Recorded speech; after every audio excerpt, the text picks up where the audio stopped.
Good morning, everyone. Morning. We're so glad that you're here and to join us for our panel discussion on death and dying.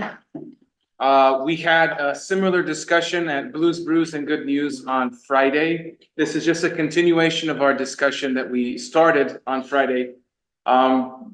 It's odd to say this, but I will say this is a topic I have a passion for in terms of talking about, in terms of what does it mean for us as Christians when we say that not only Jesus died, but was raised? And how has that come alive for us as we contemplate our own death, our own mortality?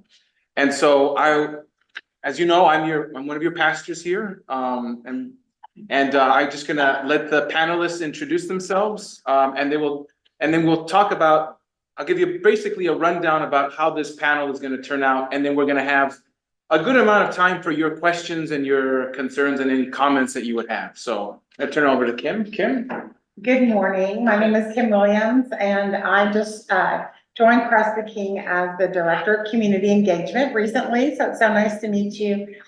I've had 30 years of experience in healthcare and had the opportunity to walk families through navigating senior care. So independent living, assisted living, skilled nursing facility, and then if needed, hospice. And I'm also a trained Stephen minister, so I've walked the roads with several people, so I'm honored to be here. Thank you. Hi, my name is Sherry Blankenship. A little bit about me is I currently live in Missouri City, Texas. My hometown is Bryan, College Station, Texas, and I grew up in Our Savior's Lutheran Church up there in College Station. So I'm very familiar growing up Lutheran. And here I am today to tell you about the company that I work with and that I am an owner. We are an organization called Caring Transitions. I am Caring Transitions of Sugar Land and Caring Transitions of Houston Metro. And our focus is to serve our senior community. And that means that we help with the transition, the actual space planning, physical move and resettlement of the new spaces, whether that be to retirement living, assisted living, maybe from assisted to, or from independent living to assisted living, whatever that transition looks like. And then we also help our seniors liquidate their properties and can liquidate homes. And we do that through our online estate sales and auctions. We are actually an auction house through CT Bids. CT Bids is our auction house through Caring Transitions. So I'll tell you more about that later, but thank you for having me today. So there's a wonderful 45-page book, if you have the time. It's a little novelette by Tolstoy called The Death of Ivan Ilyich. Fantastic book. I commend it to you because it's really the story of a man, Ivan, as he not only realizes his mortality, but then realizes what will be my legacy that I will share with my family. How am I going to plan my own funeral? And really, you get to that interior dialogue of Ivan really in the middle of the novel. The beginning of the novel is actually the funeral. What happens at the funeral? How do family members respond? And like any good Russian novel, there's a lot of complicated names that we have difficulty pronouncing. Another piece that I recommend to you in terms of as you think about death and dying is if you're a fan of The Crown, wonderful series about the life of Queen Elizabeth. The last season, there's an episode where they come to Queen Elizabeth and say, ma'am, your funeral is an affair of state. How would you like it planned? And so the whole episode is really kind of a negotiation, not just simply with what the funeral has to be, but what each piece of the funeral means to her and means to the wider nation. And so it's those kind of aspects that, you know, when we think of a funeral, we sometimes go to the quintessential, I saw a movie, there's a guy that looks like me or a girl that looks like me, and we're preaching a funeral sermon and there's the casket that's laid out and there's just mourners. But we don't really think about what's the bits and pieces, the parts that go into death and dying. And really, that's not really the beginning of the process of death and dying. That's just almost a turning page in the process of dying and of leaving one's will and testimony to that. And so I will probably begin by saying that we will take you through a journey of what does it mean for one as one get to the point, not just simply of limitations of mobility, but as one ages, how does the process look like in terms of our decline towards death? And so we're really going to begin here with Kim just talking to us a little bit through this. What is it? What is assisted living? Can you get us maybe through palliative care? And then we'll have Sherry really talk about, what are some decisions that family members and individuals take when it comes to either transitioning into hospice care or into a care facility? And then what does it mean for us when a family member dies or dies suddenly in terms of what do we do with the assets, the home, your possessions? So, and then I will basically conclude our time talking to you about what we would call the churchy side of things, the spirituality of death and dying. And then really just talk about what do we do at Christ the King as a community as we accompany people through the death and dying process. And then we'll open the floor for questions to any of us afterwards. So we're giving ourselves, each of us, about maybe 7 minutes just to talk through the process. Kim, maybe a little more because the wider piece to that. So, Kim, could you please maybe help us understand this part of the journey? Well, first of all, I want to thank you for being here because this is a conversation that we need to have. We all need to have. I am getting in my car after church today and driving to have the conversation with my mom and her husband. But we have to be prepared. I can't tell you, as someone who was working in a continuum care retirement community, it's called a CCRC. A CCRC has all levels of care for senior care. So you can start in independent living, then there's assisted living, and then there's skilled nursing, and then there's memory care if you need it. So a CCRC offers all levels of care. And a lot of times we would see family members come in a crisis, right? Because they had never had the conversation with either one of their parents or their loved ones. And they really can't be alone, but the mom or dad or the family member doesn't want to leave. And so I think the best thing that we can all do is become educated in what do we want to do as we age. Of course, a lot of us want to age in place, and hopefully that's something that you can do. But having a large home may not be something that is in your best interest. And so it may be time for you to look at something like independent living. And independent living is a fun environment. It is a smaller apartment complex a small apartment that you live in. And you have meals that are already prepared for you, but you have a kitchen if you'd like to use a kitchen. And there are a lot of different activities and a lot of off-site activities that they do in independent living. And then you may get to a point where you need assisted living. And assisted living is something where you have more care. So you've got a nurse that comes in periodically. You have an aide that comes in. You may have physical therapy, but it's not 24/7 care, okay? And this is something that Medicare does not pay for, or a Medicare Advantage plan. So this is something that you financially need to prepare for. And then after you are in assisted living, if you decline even more, there's skilled nursing. And in the skilled nursing area, you can do one of two things. You can have rehab because they have therapists there, or it may be a time where it's time for you to have hospice. And hospice is not a location. There is a Houston hospice here in the Texas Medical Center. The hospice is a program, and it's an end of life program.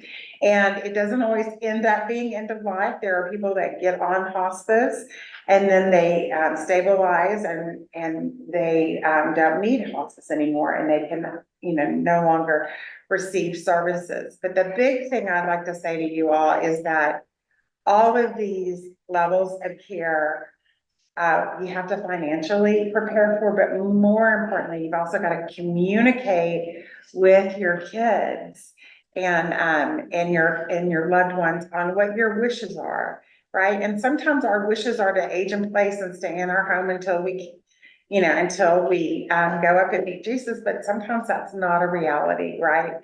And so I think it's really important at this stage in life, and even at my stage in life, for me to tour different facilities and different living communities to find out what I think would be best for my mom and what would work for her.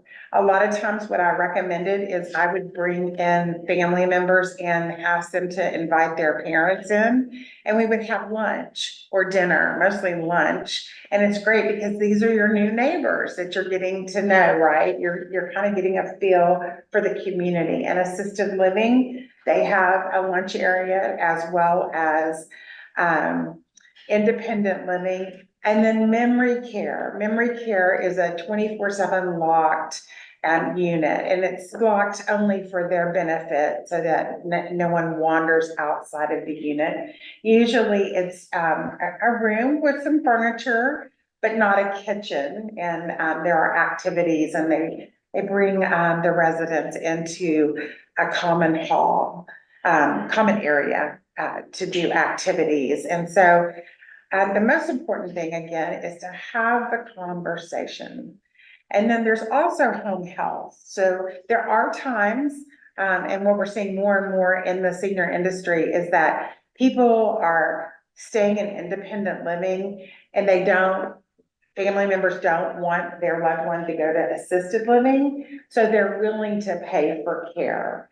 And so that's an opportunity. You could stay in that apartment and then have someone who could provide care, whether it's during the day or in the evening or 24/7, but the family is responsible for that. Thank you. Does that make sense? Yeah, this makes sense. Okay. Sherry, could you please Okay. help us understand? So I'm, because of the work that we do, and I do have some of my team members here today that work with us on a daily basis, working with our seniors. And one thing that I can tell you that we see, family after family, is there are families that have the conversations, and then there are families that maybe are more in the mindset of, I'll just let my kids deal with it. I've lived my life, I'm good, I'll just let the children take care of my assets, my belongings. And so one thing a few things that we see from our end when we come into a home, we've done the move, we do take care of the moves for you. So once we've done that piece and we've gotten our families, our clients, comfortable in their new space, many times we'll come back into the homes, and that's where we see that we can't find the car titles because the family can't find the car titles. There are things that are possibly not organized. There's maybe not a family friend that's maybe living anymore. Or perhaps there's a family member that lives out of state and they don't know where that file cabinet key is. And this is where it's good to have a plan. If you are in the planning mindset, that you really secure those legal documents, have the wills in place, have those updated, know where those little wills are located. Because by the time that we get the call from either the executor or we get the call from the probate attorney or various loved ones that might call us from the family, it is a good idea for us to know, because we may be selling that call. We may be selling those items because part of our preparation is to get the home ready for sale. One thing I can tell you, if you're in this mindset of planning, is think about who you want to have your jewelry items. Discussions you might have with the family is, who likes my china?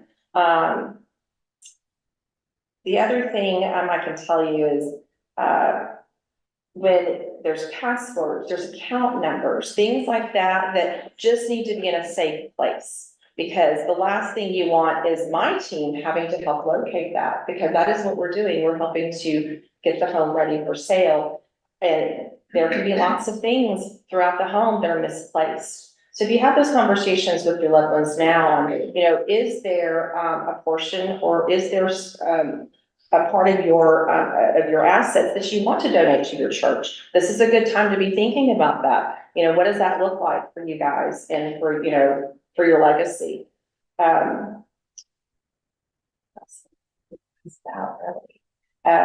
We actually work with families that not only do we get calls because someone has passed and their estate is left for us to take care of. We also get calls from guardians attorneys that are appointed, and they're looking out for the best interest of their clients that may be already in some sort of skilled nursing facility. So we work with lots of different people within our community that are really supporting you guys.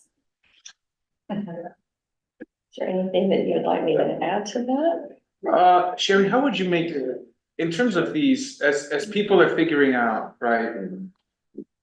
Who's gonna receive what kind of position, or as I'm considering, I'm gonna downgrade to a smaller space, what do you think is kind of the guiding maybe principles that people would have? Do people have you seen in your kind of work, do people have values when it comes to figuring that out? How would you recommend someone going about the process of deciding what Okay. to take and what not to take? So when we go in and we're looking at downsizing, because usually kind of the very first step in this process is, once you've got the legal piece and you've kind of got maybe your wishes in place, now let's focus on your home. What do we have in the home that we need to maybe start the process of making it easier for someone else to take care of? Some of those items can be simply as, let's look at maybe how many documents that we don't need anymore. Do we have an office full of documents that are ready to be shredded? So, now's a good time to figure out, do you really need any of those? Let's get those shredded. Let's cut through some of the clutter. We get calls from some of our clients, and maybe the spouse has had a recent diagnosis of dementia. And they know that they're only gonna be in their home maybe 6 months to maybe 9 months more before they've got to make a transition. But they wanna live their last 6 to 9 months in their home clutter-free. You can give us a call, because what we'll do is we'll come in and we will help you go through that amount of paperwork that's stuffed away in that office, and let's figure out what documents have you been looking for. Let's go ahead and locate them now, and let's get those organized. Organization is probably the biggest key to some of this. Once we've gotten ourselves organized, be with or without our help, then we can start looking at the items. Maybe we start an inventory list. We might go room to room. Maybe start thinking about what's the most valuable piece you have in your home. Do you have a Rolex that's sitting up in a closet somewhere that you haven't seen in maybe 15, 20 years? Well, guys, that's probably valuable. So let's start looking at those treasures that you might have not really worn or even considered that, or even forgot that you have. So you can do it on what's the retail value of certain items. Maybe you look at your sentimental collections. Maybe you have a doll collection you really want your granddaughter to have. Maybe you have a stamp collection, or, there's so many different collections out there, but something that's very valuable to you. Maybe you have a military collection of items that you really want your grandson to have. Maybe there are guns or firearms that you really, you have one particular family member that's just an enthusiast. So, as you make those decisions, write them down. Write them down as, things that to be discussed. If it's things that, and I talk about material possessions, because we all know they've got to go somewhere. So whether or not they're going to go to someone you love is probably the biggest factor in this, or they're going to go on the market after you're gone, because we don't take care of that. And then we will bring the estate as much money as possible to help offset this expense of getting your home ready for sale. So I think it's really it's a personal decision, but I think, yes, Angela, would you like to ask the question? Well, Angela had a question for me. But yeah, so what I would suggest in this case is that you really do have these conversations. You think about the things that were important to you, that you would like to see still within your family and within your family legacy. And at that moment, then you can really try to identify what would be a piece for everybody in the family. Because in some families, as we see in many cases, the conversations don't happen. We come in to do the estate sale and there's no direction. We don't have anybody, we have no direction. So the only direction at this moment we're given by the executor is to sell everything. So if it's not been predetermined where it's going, it's likely going to be sold. So that would be probably my biggest suggestion, is to really kind of start thinking about that. In some cases, we've had clients start making boxes for their grandkids. They started literally labeling boxes and putting them in closets and starting to put items in those areas just for that one day. And especially if something unexpected happens, because we all think that, you know, we can plan this out for the next 10, 20, 30 years, but that doesn't necessarily mean something can happen tomorrow. So when it happens tomorrow, because, you know, we do work with clients where it's very unexpected. They were maybe diagnosed one day with something and they didn't last through their treatment. So we've seen a lot of different instances, very unexpected tragedies where we come in, and the last thing we want for us to have to facilitate is really having to guess what the plan could have been or should have been. So that would be my biggest suggestion, is some ideas to start the downsizing process now. Maybe get rid of some unwanted furniture, some big furniture that you don't need. Because just because you might think you're moving in a year or two from now, or maybe 1 to 2 months from now, there's no reason we can't start downsizing you immediately. There's really no timeline on that. But like I said, you know, we're here to help. If that's the case for you and you need some good direction, we usually have some good ideas for you. Thank you, Sherry. Yeah. Well, and I want to piggyback on two things. One is, and I shared this with you on Friday evening, one of the things that we did with my grandmother, and I thought we were doing a really good thing, is we were about to have her move in with my mom, and so the grandkids came in, and we went through every single thing, and we'd say, well, Mima, who do you want to have this couch? You know, who wants this couch? Who do you want to have this Bible? Who? And by the end of the day, she was emotionally and physically exhausted. It was just, we thought we were doing the right thing. And I tell that story a lot when I worked at Parkway Place in West Houston, is that the best thing that you can do for your family, if you're moving them into somewhere in independent living or with a family member, is to set up shop, set up their little place, right?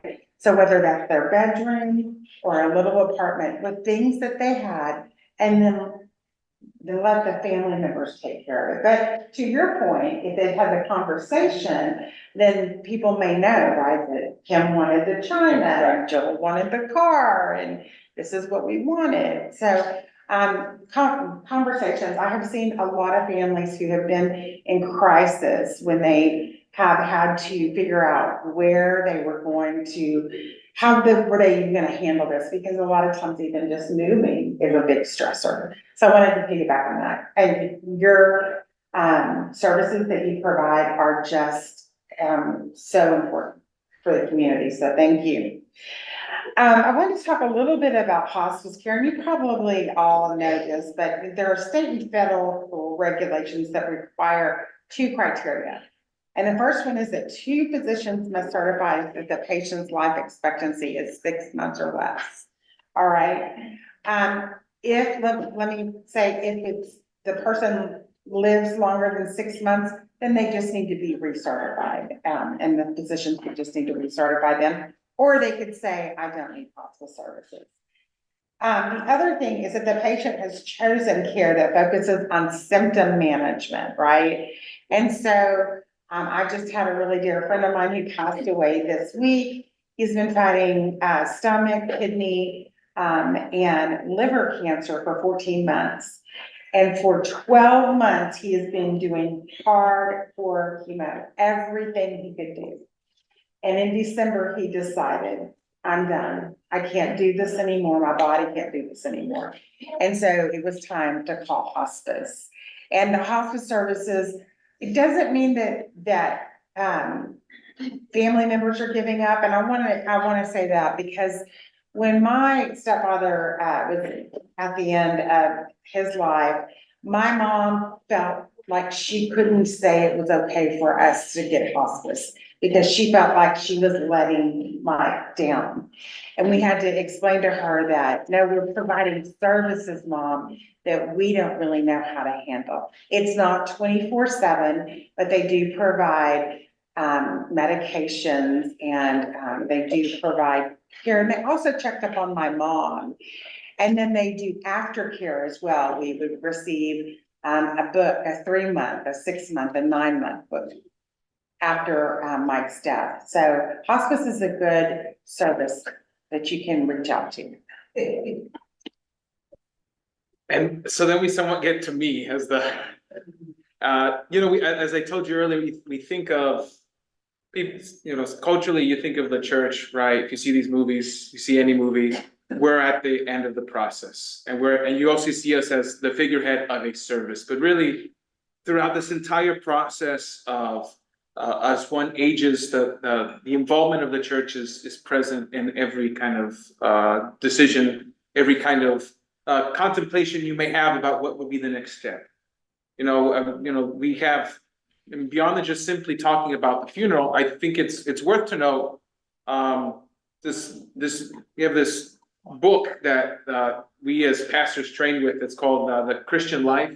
It's a book that helps us understand what is the meaning of the significance of baptism, of funerals, and of weddings. And there's this particularly marvelous quote in it, and that says, "The beginning of the Christian life, that is in baptism, is the start of the blessed death." And so it's a way for us to think about that our lives as Christians is always wrapped up in dying and rising. That is a very prominent Lutheran theme. We die to sin and we rise to new life in Jesus. And I think that really helps us, begin to contemplate, the fact is that one day my conscious being, how I am and how I live today, is going to come to an end. But it's not the final word. It's only the continuation of a stage in which we began in our baptism. And so when you come down to what is a funeral, right? Why do we plan for funerals? Why do we do funerals? I think in some respects we can say what it is. It's bearing witness to the resurrection, and that itself is not just simply for the person who is either in the urn or embalmed in front of us. It is for all of us who grieve and mourn, because we think that death is a separation between who we were and who we used to be with, and a void in which none of us can ever kind of approach. But in our faith, we would say, no, there is one seamless community of faith. And so when you come to a person like me, or you come to Jennifer and you say, I think it's time, either it's time for me to plan a funeral, or someone has died in your family and you need to plan a funeral. Part of what we ask is what, in your time of discussion and your time of planning, what verses of scripture, what songs that you have sung speak most clearly to who you are and how you have experienced Jesus in your life. And so that's, we think of, I want so-and-so to say this eulogy. I want this person to be the preacher. I want this person to be the pastor. This is all great. This is important. But that to say, this is only a piece of what death and dying is. I mean, we all, in some respects, have to wrestle with the reality that when we die, we will be raised. It is something that right now it's difficult for us to imagine, because we haven't really seen anyone be raised from the dead. But that's something that we wrestle with. And so maybe the best way to think about, for example, funerals, right? When we come down to actually writing your funeral out, planning your funeral out, we think that there's all these nice pieces that we have to have: music, we have to have communion, we have to have a good preacher, we have to make sure all our kids are there. But really, the notion of a good funeral is really four things. We have to have a holy person, holy place, holy people, holy script. And I'll explain it this way. A holy person, right? We believe that we are both sinner and saint at the same time. So that holy person really means that in our funeral, people are able to hear and experience our legacy for what it truly was and what it truly is. And so that can be reflected in the eulogist that comes, in the obituary, the relationship you've developed with your pastor or a religious leader or leader of faith. Holy place means not just simply that, we are in a wonderful church, it's a beautiful space. What it really comes down to is, when it comes to the fact that when we are buried or where we're urned, that is not our final home. Let me say it again. The ground and the columbarium are not our final home. Our final home is in God, our spiritual home. And that's the strongest accent of you can say, we believe in the resurrection of the dead, is when we believe in that. And so part of the flavor of a funeral is to say, we not only commend you to the care of a living God, our commendation and the committal, but rather that we believe that you may be gone now, but we will see you again. Physically, we will see you again. Holy people, death is not the dividing wall. It is just an entry into a new life. And so when we believe, right, that we commend someone and we commit them to the ground, we also believe that they're always going to be with us. You know, you come to communion every Sunday, your parents are there, your grandparents are there, your ancestors are there, family members that have died suddenly and tragically, they're all there with us. They may not be with us physically, but they're with us there because we are all one communion of saints. And so a funeral really stresses that. It doesn't say they're dead, this is gone, and we grieve as if we'll never see them again. We will see them again because they're always here with us. I grew up in, Mexico. We have the Day of the Dead. We believe once a year there's a time in which the saints on earth and the saints in heaven come together and meet for a couple of days. And it makes us a lot more, at least when I celebrate Day of the Dead, it makes me more aware that even though those days, the Day of the Dead reminds you that my loved ones are near me, they're always here with me. My grandmother's always here. My grandfather's always here. And all the people that have died of Christ the King these past several years, they're always here with us. And then finally, this thing, Holy Script, right? We think Holy Script means that the liturgy has to be done right. The liturgy has to be this wonderful kind of like masterpiece, like give me Mozart's Requiem for my funeral. Holy Script means that in what we say and what we profess at a funeral is that all of our lives, our dying and our rising, is in a greater story of Jesus's death and resurrection. And so we should really think of this, our lives are in this huge story of redemption. And so our funeral proclaims that this is just a part of this wider story of death and resurrection.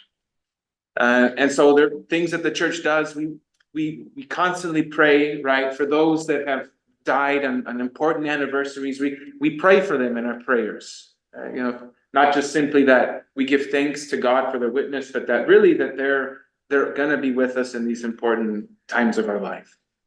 So that being said, if you'd like to plan your funeral, you can always talk to Jennifer and I. We're willing and ready to help you in whatever process you have. We have these sheets here that we fill out.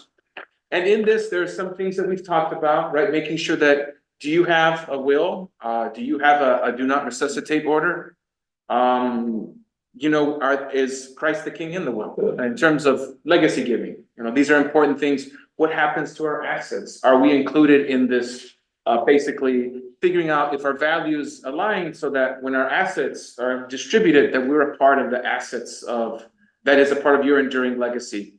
And also, just to be also very clear, at any point in this death and dying process, we as the ministers of Christ the King are always willing to join. I've done several commendations of the dying. I've been there at the time of death. I've been there slightly after the time of death. It is a part of our ministry. It is a part of giving the gifts of God to the people of God. There's this one mitzvah that's a Jewish mitzvah that I live by, and that is which is a law, a rule that we do. The greatest honor that one can ever give to another person is by showing dignity and respect for the body of someone who has died. Because that is a gift that they can never repay. That is the highest gift that anyone can give to another person. So for me, it's personally, I live by that motto. That's why I enjoy this work. I have for you all, when you have an opportunity as we leave, this is from minister's care manual. It has sets of readings.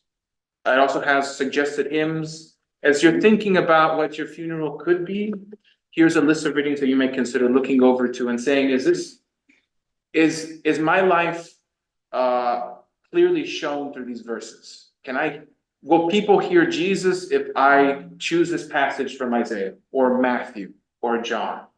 And then also, on your way out, we also have columbarium. Nowadays, I want to also be very clear about this. A long time ago, it used to be that it was a sin to be cremated, because the idea was that the body itself would be raised from the dead. And so any destruction to the body would be they would say, is a sin against this belief in the resurrection. One could easily say, if you look at the funeral rite, ashes to ashes, dust to dust. From dust you are, and to dust you shall return. We in the Lutheran Church do not believe that this is a sin. Obviously, we have people in our columbarium. But this is something that just keep in mind, is like, maybe you've never thought of it. Maybe, can I be cremated? Is that something that is allowed? And we would say yes. Because we would say, if the God that has made you from the dust will raise you again from the very dust that you are. And so we'll open the floor now for any questions or comments. Beverly. I just wanted to add that if there's a form in your bio here, you have given your family such a gift. Yeah. So that when you die, they go to that file and it's got all your wishes there, because they're grieving and they don't know what they want. You may have told them. You have had those conversations, but they have it in writing. This is my favorite hymn. These are my favorite scriptures. It is the best part of the gift. And when we go and there's this, and you have these folks with the wide eyes, and they're clueless. Yeah. It just, yeah. And of course, mine isn't in there, so. I'm speaking to myself, I'm filling out those forms in the past. It's very regularly that, since I started training to be a pastor to now, I've gotten people that from off the street say, I need a funeral, I don't know anybody, would you be willing to do it? And I've said yes. But again, it's the same thing. You're in the middle of, and throughout this entire process, as you start to age, there is grieving in there. There's a grieving of the loss of how you used to move, a loss of freedom, a loss of, basically the reality is that my life is coming to a close. And in the family, on the other side, I'm also leaving the fact that in some respect, people have said there's a hole that can never be filled. Someone has died. And so in that, where we come in as a church, we're like, what would you like? And people are choked up because a good deal of what we do as pastors, even when we do funeral planning, is do grief work with people, help them process it. So I agree with you, Beverly, that the earlier you can get it done, the better it will be for your family. And it will really help, again, to show people, right, showcase the real depth of the grace of God for people that are grieving. Any other questions? Carolyn? In regard to documents like will and power of attorney, all not cases, should those be updated only when there are major changes, or is there a period, that they should regularly be updated after a certain number of years? I don't really know the answer to that question, to be honest with you. Yeah, I don't have a direct answer for that, but here's what I would say that I'm doing with my family now, because I've got an 88-year-old and I'm helping manage a late 70 parents. We're gonna do it on an annual basis. I'm gonna just check with my family on an annual basis, kind of where are we with that. The other thing that you have to think about is, where are you going to be getting care, right? Because if you have, documents in Houston, but you're in New York and something happens to you there, then you may have challenges with your documentation. So I think it's good to just review it, but I don't know. That's just me personally. I'm not a professional. I will add, and then I'll let Uta, but I will add to say that, especially if you start to see your loved one have issues with memory, with dementia, it's good to have all of those in place beforehand. Because there's a certain point in which legally, they don't have the competency to be able to say, these are what my wishes are. So you want to have that in place beforehand, because then it becomes really tricky there, because then you're dealing with issues of guardianship, in addition to issues of what is their final will, what are their actual wishes. Uta, you had a, Oh, I was just gonna ask, in your experience, have you had problems with documents that were too old, like do not resuscitate? Is there a difference if it's 1 year old or 10 years old? I haven't had any experience on that, so I can't speak to that. So sorry about that. I'd love to give you an answer, but I don't have. Okay. we'll get an answer for you. Yes. Actually, we had someone in the back, Ron, and then Phil. Talk about handling your legacy of physical items, finances, et cetera. I think most of us would like to think our legacy is more than that. Mhm. And is there and we've seen these movies where somebody creates this video for the grandkids and whatever. Is there a technique that you have found to be very helpful in terms of, sending a message to your descendants and so forth, that kind of may alleviate some of the stresses and trauma and disagreements that may result from your passing, and or create a legacy that's beyond physical items and financial items? I understand the question. So, Yeah, I have. So if I understood it correctly, I think in our experience, we work with, we'll get the executor that gives us a call, generally speaking, or the spouse, the remaining family member that calls us. In my experience, I don't see a lot of the family's wishes. It's usually these assets are to be divided and we have to have a proper inventory and accounting. So that's where my team goes to work to actually help identify the items that are valuable on a financial level to bring money to the estate. I might suggest, and I will say this, in a lot of cases, we go into homes where a lot of the personal items, the very, very personal I'm sorry, photos. it's my message, or my question was, I'm not talking about the items. Okay, I'm talking about how we wish to be remembered. Well, sometimes people develop albums, they like. yeah, I would suggest photo albums. I would suggest, Stuff you've written, that you Yes. want to hear. yeah, writings. I also know that there are companies out there that will come in and they will do, like interviews with you to be recorded, because we are in the digital age. So that might be something that, we could do a little research on and maybe give you a good answer on that. To maybe just have that recorded. I know right now, a lot of the trend is to take the old videos that people have on the VHS tapes, to get those on a digital platform. So family members and, friends can take a look and watch those items. So as far as, seeing some of the physical legacy you leave behind, what I hate it when we go into a lot of our properties, that there are these beautiful love letters stuck in a closet that nobody in the family knew existed. So sometimes when we finish working with our properties, we will bring this box of love to our person that we've worked with, and we'll say, hey, did you know that your grandfather had, XYZ, and look at these writings, or look at this note he wrote to his wife.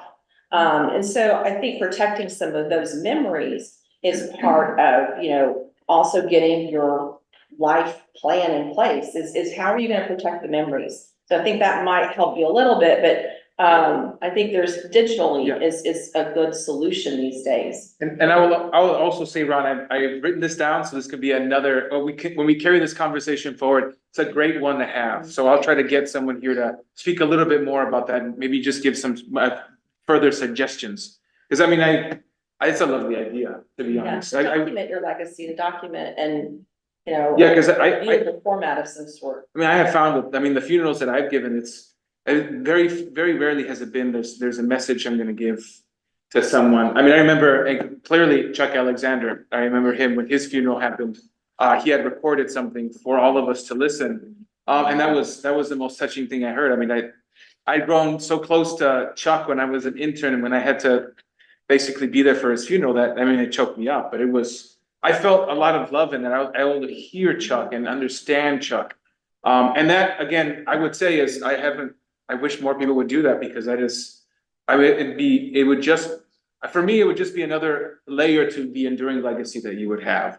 But definitely, let's actually talk about this more and research this more, because it'd be great to really see what we can do here at Christ the King to encourage that amongst people.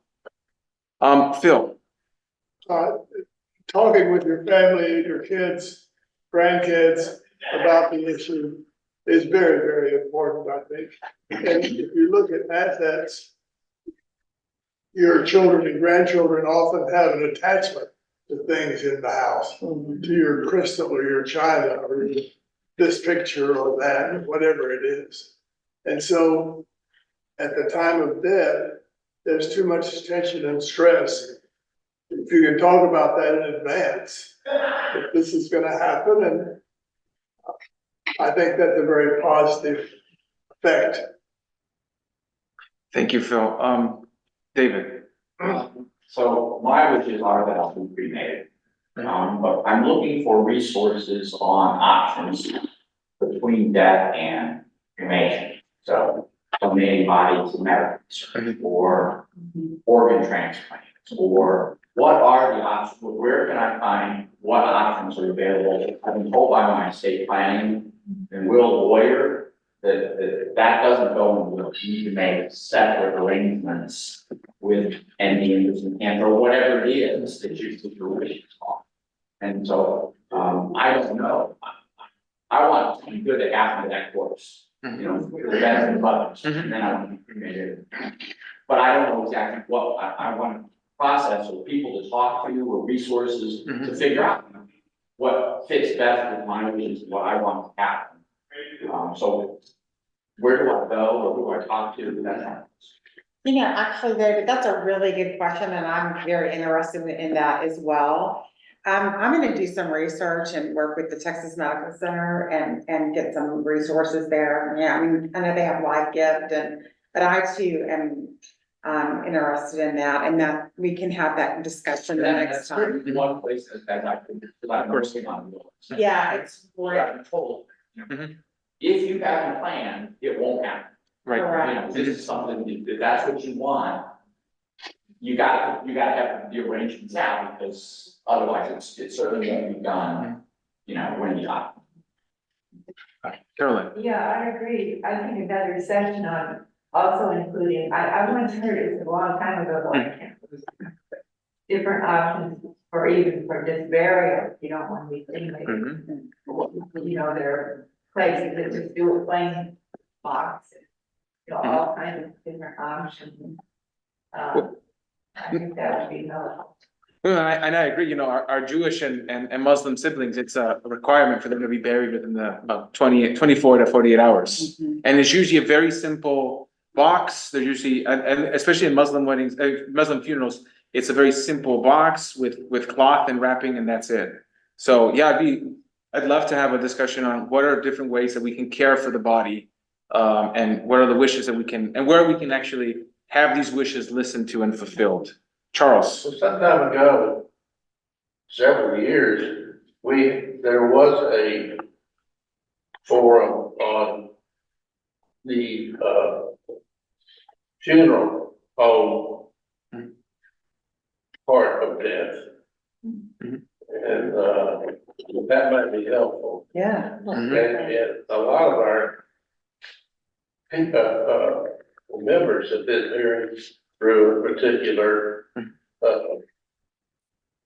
funeral group of people.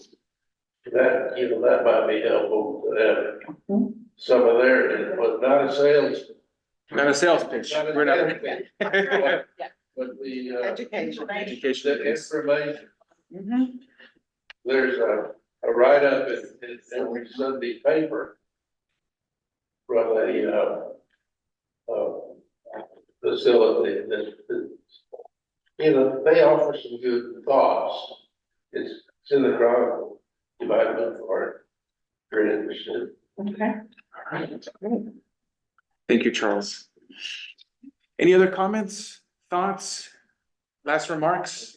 You know, death is really, I understand it, it's really an expensive event. Yes, it is. It can be very, very expensive. And, I think that needs to be thought about Mm-hmm. before, cause, you know, I buried my parents and my, aunts and what had my son. And whenever you go to the funeral home, they're hard, it's a big sale. I mean, it's a really, really, and I'm not trying to be ugly about these people, but they're trained on emotions and what have you. And, people need to be aware of that. I'm sure a lot of people aren't aware of it. And like I say, the funeral gets to be very, very expensive. If that happened, if I walked into a funeral home and they did that with me, I'd say sayonara, I'll never see you later. I'd be out of there. You won't, but You're good. you won't be there to talk about it. I'm saying, they're gonna say, Yeah. Tony, I understand what you're saying. yeah, But the person, if they haven't pre-planned, Right. they won't be there to talk. I mean, there's ever so much, because then when it comes to funeral planning, we don't really deal with as pastors, we don't deal with the question of, all right, let me be with you in the room as the funeral director is telling you what casket you should buy, where you should be buried. That's quite true. I think some of our pastors have Oh, I'm just saying is, participated in that. generally, when it comes to this thing, it's usually it usually happens, and I've seen this with my other colleagues. They're always on the back end of it. It'd be great for us to be included in every part of it, so that you don't have the situation where some guy's trying to arm and dime you and arm and dime your family in all of this. Because again, it's, as we've talked about this, you're in the grieving process, and I agree with you, Charles. They do take advantage of the fact that you're grieving, and so it's just having a pastor there, having someone else there to say, what are the costs here? What are you actually paying for? One always deserves the best. Yes, Yeah, so. Well, and if you've done the planning, right. then they don't have to. That's right. And then Naomi, Don't have to click on the spot, but maybe in future programs, but I'm actually so involved with that, you still are. And you may not be interested, but I think you will. Is that okay, Chris? I graduated from mortuary school and I worked for a few years at George H. Lewis. How about someone? Trip Carter, Bradshaw Carter is a friend of mine. But I'm just thinking, All right. we need to. all right, well, thank you all, have a wonderful Sunday.